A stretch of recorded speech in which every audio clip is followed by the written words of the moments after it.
So thanks so much, Josie and Fumia, for the invitation. It's great to see you online. It's better than nothing, so it's great to see you. And I see many friends online, so it's great to see you all. And I thought for today to present a bit some work we did with Akio Ishiguro in the framework of an HFSP project, which about this very nice interaction between sensory feedback loops, reflexes, and CPGs in locomotion. And we published that in Science Robotics last summer. So let me go over that. So it's gave a perfect introduction because it's really related to locomotion, which for me is the most beautiful example of embodiment. And the more I do robotics, the more I'm really impressed by animals. So here, if you look at this running dog, of course, its nervous system is solving a very complex control problem. And everything is really dependent on the embodiment. So the fact that we have the spinal cord circuits that can benefit from nice musculoskeletal properties is really a key component.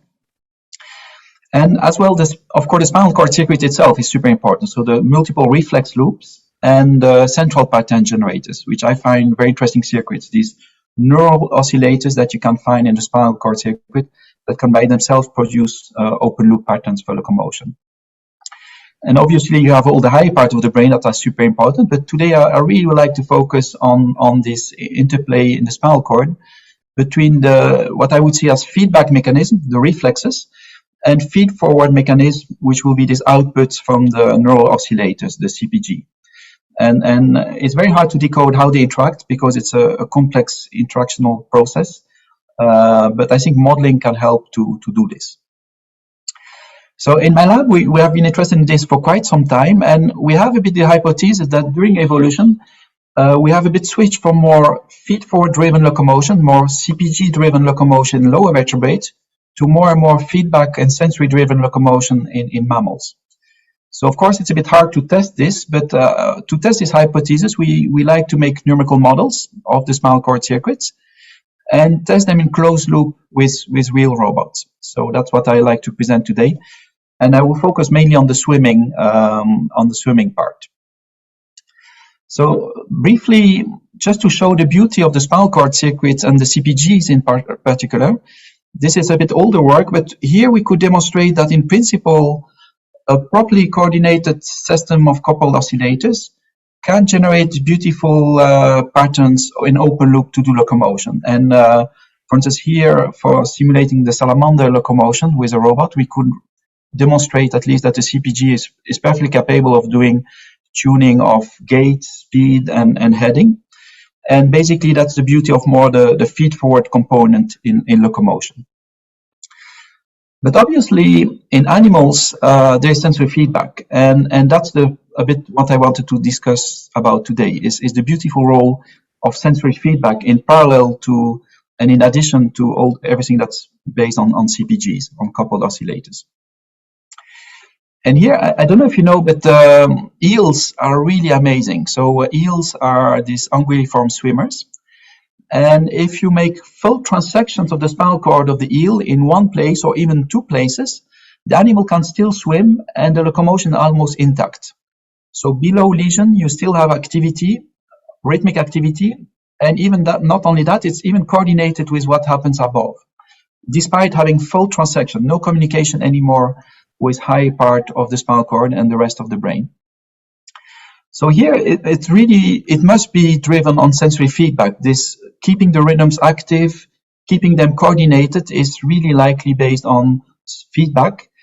And the most likely type of feedback is stretch feedback and pressure feedback, pressure on the skin. And that's what I'd like to talk about. So here, even for a long time, people know that feedback is really important. So you can easily demonstrate, for instance, if you take the Lamprey circuit in the spinal cord, which is very well known, we know there are stretch receptors in the spinal cord. And if you feed them back into the system, if you don't feed them back into the system, you easily have trouble to cross non-steady state conditions like a speed barrier, as you see on the left. If you add feedback, you have a local stiffening mechanism that allows this to cross it.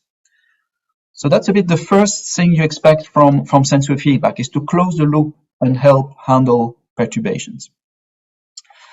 But now what we're exploring is, could feedback also help to generate the pattern itself and be a redundant mechanism to CPGs? So what we did is see how in our CPG circuit we could add, in this case, feedback from local pressure sensors that we know are locally going back into the lamprey network, and systematically explore what could the benefits of having that feedback into the system. And for that, we built a robot. We simulated muscles. We have sensors that can sense the interaction forces, and that allowed us to measure the local force left and right, and provide it to the local circuits to test what could be a beneficial effect of this local pressure feedback. And what we found out, it has a beautiful effect, really, really very nice to help generate swimming patterns. So I don't have time to go in details, but basically, by having the model, we could very systematically explore a circuit that's purely CPG driven versus some combination of sensory feedback into the system. So we could, for instance, remove coupling and still have feedback. We could even remove oscillators and just be purely sensory driven. Or we could explore the combined version, which we know exists in the real animal. In animal, we have both feedback, of course, and CPGs. And maybe one of the most interesting results we got is for this circuit here, when we removed all couplings between oscillators, like it's like an extreme spinal cord lesion, we still have the oscillators, but no coupling, direct coupling, and only the local feedback loops from the pressure sensors. And here what was exciting is that this leads to beautiful swimming. So really thanks to local feedback loops. So maybe look first on the video on the left. So on the video on the left, you see the decoupled oscillators, and there's no sensory feedback. So without feedback, now it's the same video, slow motion, there's no synchronization possible. Now, interestingly, on the right, by adding now the local feedback and still not having any coupling, you see a beautiful emergent coordination, synchronization happening, purely due to the local mechanism. So it's really sensory feedback loops that are now completely synchronizing the whole patterns and really replacing completely, in this case, instrumental coupling. And this was a bit of a surprise for us, because it's really embodiment being a key component and providing means of coordinating through local physical properties, and also providing the needed asymmetry to swim forward rather than stay on place. And this also worked on the real robot. So it takes a bit of time from random industrial conditions. You see how the local feedback loop has, even if it's local, it has a global effect on the whole swimming pattern. And you see beautiful forward swimming thanks to the local mechanism.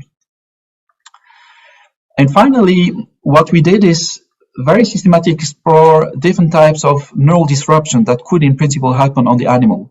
So what happens if you kill sensors, if you kill couplings, if you even kill the local oscillators? Since we had everything there, we could very systematically explore, for instance, how the speed of swimming degrades when you do more and more neural disruptions. Just to give an example, if you're purely CPG driven, so no sensory feedback, if you start cutting couplings in the system, you become paraplegic or kind of very bad swimmer, because there's a lack of coordination. And therefore, the CPG circuit is very fragile against removed couplings. Now, similarly, if you are driven by sensory feedback to coordinate things, if you start disrupting the neurons, the sensory neurons, you're also very fragile. So here now, you see more and more disruptions, and the more you go down in the videos, the more the speed is being disrupted. So the decoupled circuit is also very fragile. And now, interestingly, if you put everything together, so the CPGs, the coupling, and the sensory feedback, then you start to be amazingly robust. So it's basically very hard to disrupt that. You have to really cut a lot to start seeing a disruption and a slowing down of speed. And this is really what we believe is happening in the eel and making the eel so amazingly robust. So once you have both the central nervous mechanism and the peripheral mechanism, meaning the feed forward and the feedback, you become super robust. And that's basically the take-home message, is there's a beautiful interplay between the central nervous system, giving the feed-forward component, and the peripheral nervous system, giving the sensory feedback loops. And combining the two makes it more robust than having only of these mechanisms alone. So that's it. So basically, remember that CPG in principle can generate beautiful locomotion, but that local sensory feedback can really not only handle perturbation, which is the first thing you expect, but even much more. It can help to synchronize oscillators or even generate rhythms. I didn't have time to cover that, but you could even generate rhythms purely being on sensory-driven signals. And therefore, embodiment is really important, because I think we should see locomotion as the coupling of multiple mechanisms in parallel. Each are contributing, and it's hard to decode the respective role, but all participating there. And having them together really makes it amazingly robust thanks to redundancy. So it's probably why we have these multiple mechanisms, is to be robust like the eel is robust.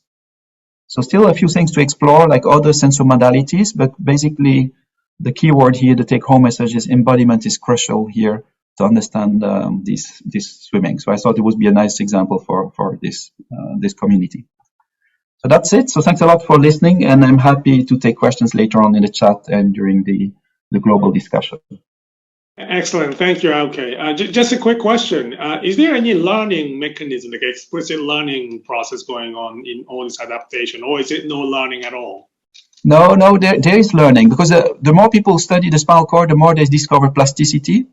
So the first type of learning you need is just tuning your frequency. So a small animal always has like an order of magnitude higher frequencies than a big animal.